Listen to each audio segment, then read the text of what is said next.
कि का हाल बा। का हाल बा। हम रउआ सबसे बहुत प्यार करीला। बहुत प्यार करीला। तो ये क्या भाई, भोजपुरी का तो दिशा ही बदल दिए नीलकमल सिंह। जी हाँ मेरे दोस्तों, आप लोग यहाँ पर सुन सकते हैं कि नीलकमल सिंह ने सनी लियोन से भी भोजपुरी को बुलवा दिया।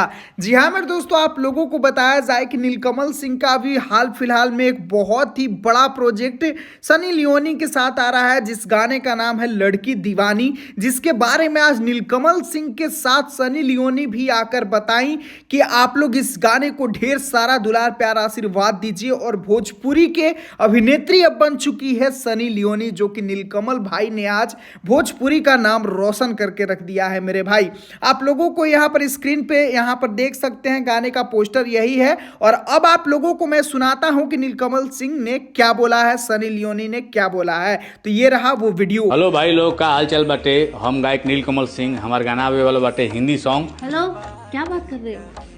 अरे भोजपुरी, हमारा भोजपुरी लैंग्वेज है। ओह, मुझे भी सिखा दो देन। हाँ, तो आप बोलिए हमारे दर्शक लोग के लिए कि का हाल बा।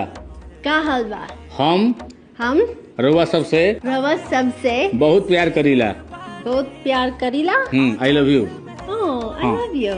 तो हम लोग का गाना आने वाला है टी सीरीज पे, मेन चैनल पे, जिसका नाम है लड़की दीवानी, जिसमें काम किए हैं हमारे साथ सुपरस्टार। You're the superstar.